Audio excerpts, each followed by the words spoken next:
Superior solution यानी बरतर हल। Thinking यानी सोचना हमारी दुनिया का एक नाकाबिले फहम हद तक अजीब अमल है। मौजूदा ज़माना में इस पर कसरत से किताबें लिखी गई हैं। इन तहकीकात ने इंसान के इल्म में इजाफा करने से ज़्यादा इंसान की हैरानगी में इजाफा किया है।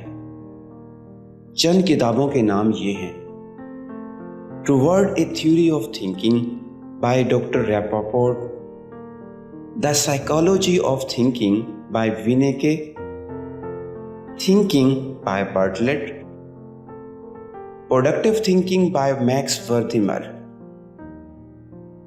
इन तहकीकात के जरिए बेशुमार नई मालूमात सामने आई हैं। एक बात यह है कि इंसानी ज़हन के अंदर हमेशा एक निहायत अहम अमल जारी रहता है।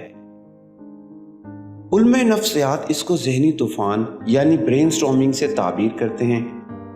ये अमल उस वक्त पैदा होता है जब ज़हन किसी नए चैलेंज से दोचार होता है। ऐसे वक्त में वो खुद अपनी फितरत के ज़ोर पर मसाइल के नए हल तलाश करने लगता है। ये अमल इस इम्कान को बढ़ा देता है कि पेश आमदा मसला को हल करने के लिए कुछ बरतर हल आदमी के सामने आ जाएं।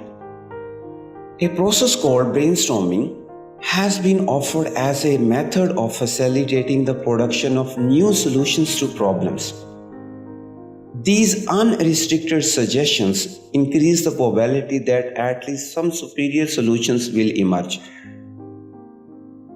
ये रिसर्च बताती है कि आदमी किसी बहरानी हालत से दोचार होता है तो उसके अंदर छुपी हुई फितरी सलाहियत के तहत उसके अंदर ज़हनी तूफ़ान यानी ब्रेनस्टॉर्मिंग की एक कैफियत जाग उठती है।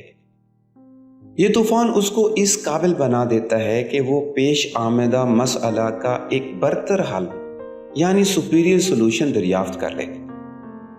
और मसला का बरतर हल मालूम हो जाने के बाद कामयाबी इतनी ही मुमकिन हो जाती है जितना शाम के बाद सुबह का आना। अल्लाह का ये मामला कैसा अजीब है कि उसने मुश्किलात को हमारी तरक्की का सीना बना दिया। मौलाना वहीदुद्दीन की किताब किताब-ए-ज़िंदगी।